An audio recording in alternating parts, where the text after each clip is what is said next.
नमस्कार, आप देख रहे हैं सत्यमेव न्यूज और आपके साथ मैं हूं निर्मला राव। राजस्थान के जोधपुर जिले में बिलाड़ा पुलिस थाना क्षेत्र में पिछले 10 दिनों से नाबालिग लड़कियों के साथ दुष्कर्म की अलग अलग 3 घटनाएं सामने आई हैं। निस्संदेह बेहद चिंताजनक है, जिससे यहाँ के लेके ग्रामीणों में कानून व्यवस्था को लेके गहरा आक्रोश पनपता जा रहा है। वहीं थाना क्षेत्र में गुरुवार को एक सामाजिक जगह पर हुई घटना के विरोध में शुक्रवार को पीड़ित परिवार के साथ हिंदू संगठन के कार्यकर्ता बिलाड़ा उपखंड अधिकारी रामचंद्र खटीक, वृत्ताधिकारी हेमंत नौगिया और बिलाड़ा थाना अधिकारी मनीष देव को राष्ट्रपति के नाम ज्ञापन सौंपकर मामलों की निष्पक्ष जांच कर नाबालिगों के साथ इंसाफ की मांग की। ये बिलाड़ा में करीब 1 साल से यहाँ पे ये लव जिहाद का ये जो तीसरा मैटर है और विश्व हिंदू परिषद बजरंग दल RSS इसकी घोर निंदा करता है और इस घोर और घिनौने कार्य के पीछे किन किन लोगों का हाथ है या इनकी मंशा क्या है। ये जो अबोध बालिका जो कम पढ़ी लिखी बच्चियाँ हैं उनको मतलब ये टारगेट बना के उनका अश्लील वीडियो वगैरह बनाना, इनको मतलब बलात्कार वगैरह करना, ठीक है, और इनको मतलब एक अच्छा प्रताड़ित करना और उनको ऐसा करना और इनके पीछे मतलब किन लोगों का उद्देश्य है, इन लोगों का उद्देश्य क्या है और इन लोगों का मतलब कार्य क्या है, ये क्या मतलब साबित करना चाहते हैं और क्यों इन बच्चों के साथ में मतलब घिनौना कुकृत्य करके इनको मतलब ऐसे इंजाम तक पहुंचाते हैं। और हमने सरकार से और राष्ट्रपति जी और मुख्यमंत्री से यही निवेदन करते हैं कि इनका जो करने वाले हैं। दिनांक 27 अगस्त 2020 को पुलिस थाना बिलाड़ा में पीड़िता द्वारा एक रिपोर्ट दी गई थी, जिसमें उसने बताया कि जब वो एक खेत में सब्जियां चुगने का काम कर रही थी, उसी दौरान आरोपी इंसाफ निवासी पिच्याक वहां पर आया और उसे खेत में ही बने एक कमरे में ले गया और वहां उसके साथ जबरन बलात्कार किया। उक्त घटना की सूचना मिलने पर रिपोर्ट ली जा करके पीड़िता का मेडिकल करवाया गया है। पीड़िता के जो महिला अधिकारी द्वारा बयान लिए जाते हैं वो बयान लिवाए जा चुके हैं। उसके बाद मुकदमे में पीड़िता के कपड़े बरामद करके और अग्रिम कार्रवाई की जा रही है। पीड़िता के आइंदा न्यायालय से बयान करवाए जाएंगे। प्रकरण में जो आरोपी है उसकी भी तलाश की जा रही है। उम्मीद है कि जल्दी उसकी तलाश करके उसको दस्तयाबी की जाएगी। उससे भी अनुसंधान होगा। अनुसंधान के बाद जो भी स्थिति आएगी उस हिसाब से गिरफ्तारी की कार्रवाई की जाएगी। दरअसल आपको पूरा मामला बता दें कि गुरुवार को बिलाड़ा कस्बे की विश्नोई बगीचे में पिच्याक निवासी युवक इंसाफ द्वारा गांव की ही एक नाबालिग के साथ जबरदस्ती कर बलात्कार की घटना सामने आई। उसके बाद पीड़ित परिवार हिंदू संगठन के सैकड़ों सामाजिक कार्यकर्ता बिलाड़ा थाने पहुंचे और घटना को लेकर गहरा आक्रोश जताया। इसके साथ ही उन्होंने थाने का घेराव भी किया। संगठन के कार्यकर्ताओं का कहना है कि पिछले 10 दिनों में बिलाड़ा थाना क्षेत्र में नाबालिग बालिकाओं के साथ हुई अलग अलग घटनाओं जैसी घिनौनी घटना सामने आई है, उनकी निष्पक्ष जांच की जाए और साथ ही आरोपियों को संरक्षण देने वाले आकाओं पर भी कड़ी कार्रवाई करे और इसका पूरा पर्दाफाश हो। इससे पहले बिलाड़ा कस्बे में ही 1 सप्ताह पहले एक युवक ने अपना नाम बदला और नाम बदलने के बाद एक नाबालिग लड़की को फंसाया और उसके साथ दुष्कर्म करने के साथ उसका अश्लील वीडियो भी बना लिया। इतना ही नहीं, अगर इतना भी होता तो शायद बात नियंत्रण में होती, मगर उसके अश्लील वीडियो बनाने के बाद उसे प्रताड़ित कर शादी के लिए धर्म परिवर्तित करने की लिए दबाव भी उसने डाला। और इस सनसनीखेज मामले के सामने आने के बाद लव जिहाद की आहट कस्बे वासियों को साफ साफ सुनाई देने लगी। इस घटना के 2 दिन बाद ही उसी क्षेत्र के कापरड़ा गांव की एक और नाबालिग के साथ ऐसा ही मामला हुआ, जिसमें उसे अगवा कर लिया गया, कार में अगवा किया और दुष्कर्म करने के साथ ही उसका भी अश्लील वीडियो बनाया। जब यह मामला सामने आया तो पुलिस ने 2 युवकों को गिरफ्तार कर लिया। इन दोनों घटनाओं से कस्बेवासी उबरे नहीं थे कि एक तीसरी घटना सामने आ गई। हालांकि पीड़िता की ओर से गुरुवार को कराए गए दुष्कर्म मामले में फरार हुए आरोपी इंसाफ को ग्रामीणों के विरोध के बाद शुक्रवार शाम बिलाड़ा पुलिस ने गिरफ्तार कर लिया। इन सब घटनाओं के बाद ग्रामीण सहमे हुए हैं। स्वाभाविक है, लगातार एक के बाद एक मात्र 10 दिनों में दुष्कर्म की घटनाएं सामने आती हैं और वो भी नाबालिग बच्चियों की, तो चिंता स्वाभाविक हो जाती है। ग्रामीणों को मानना है कि कुछ असामाजिक तत्वों द्वारा नाबालिग लड़की को पहले बहला फुसला कर प्रेम जाल में फंसाया जाता है, उसके बाद उसके साथ दुष्कर्म कर उसका अश्लील वीडियो बनाया जाता है और ब्लैकमेल के साथ उसे प्रताड़ित भी किया जाता है। ऐसे घिनौने कृत्य के पीछे असामाजिक तत्वों का एक बहुत बड़ा गिरोह सक्रिय हो सकता है और हमने अपने पिछले कार्यक्रम में भी ये आशंका व्यक्त की थी कि हो सकता है एक बहुत बड़ा रैकेट इसके पीछे काम कर रहा हो। धर्म परिवर्तन, शादी और प्रताड़ना, इस मामले में पूरी जानकारी देने के लिए हमारे साथ जुड़ चुके हैं बिलाड़ा से हमारे संवाददाता सुरेश बिश्नोई।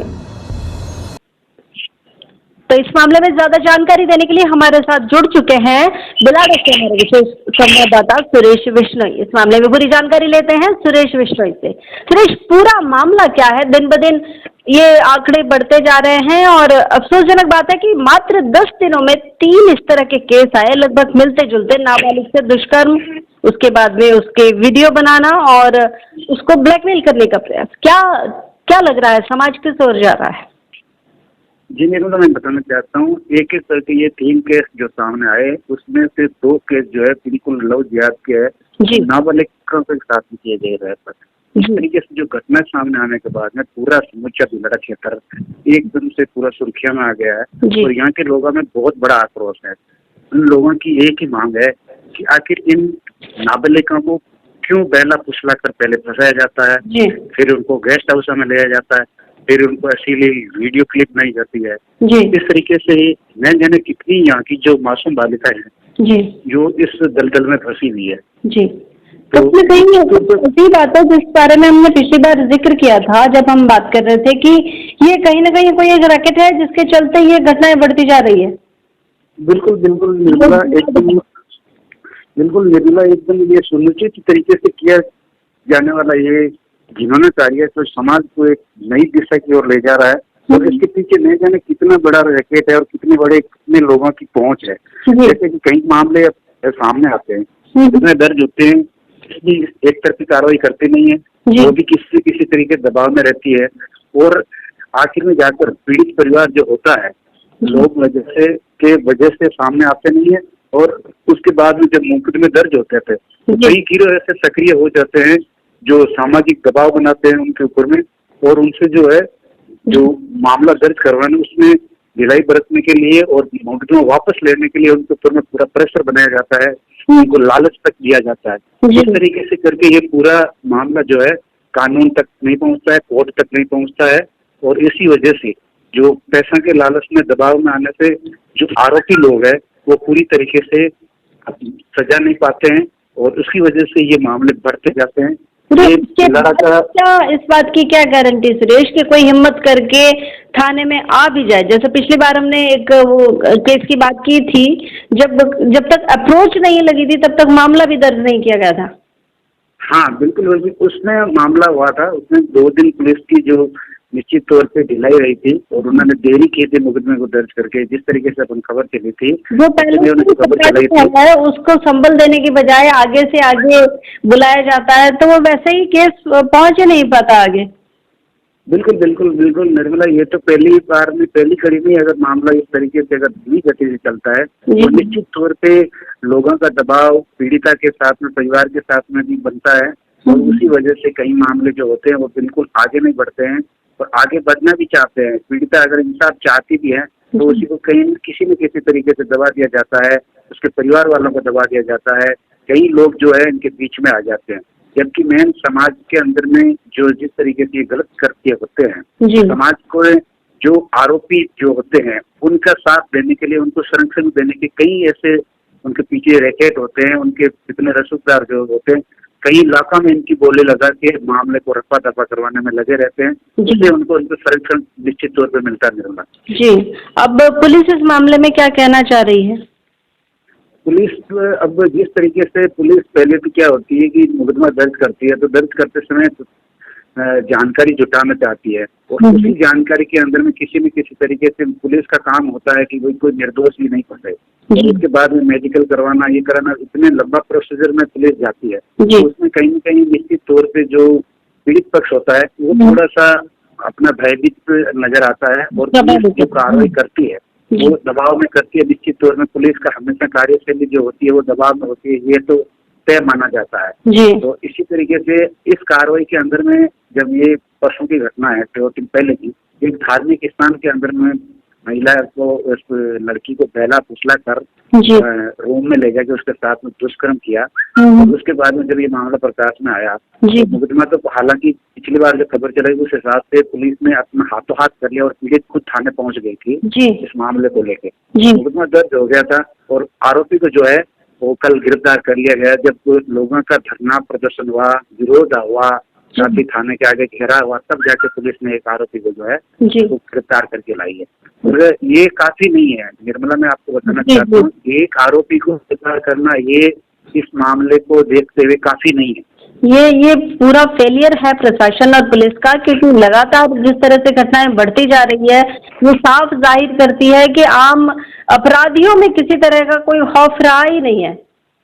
बिल्कुल बिल्कुल निर्मला, जिस तरीके से पिछले 10 दिनों के अंदर में बिलाड़ा थाने के एक ही थाने के अंदर में 3 अलग अलग घटनाएं नाबालिगों के साथ में दुष्कर्म जैसी घिनौनी घटनाएं सामने आना अपने आप में ये प्रशासन का फेलियर माना जा सकता है। और इसके लिए निश्चित तौर पे जो संगठन वो है काफी आक्रोशित नजर आए थे, काफी गहमा-गहमी यहाँ पे हुई थी और थाने का घेराव किया था। उन्होंने राष्ट्रपति के नाम एक ज्ञापन भी भेजे, एसपी को भी ज्ञापन दिया था और वर्ताधिकारी है उनको भी दिया था। इनका मतलब लोगों का सीधा संकेत है कि इस मामले की जड़ें कहाँ पे है।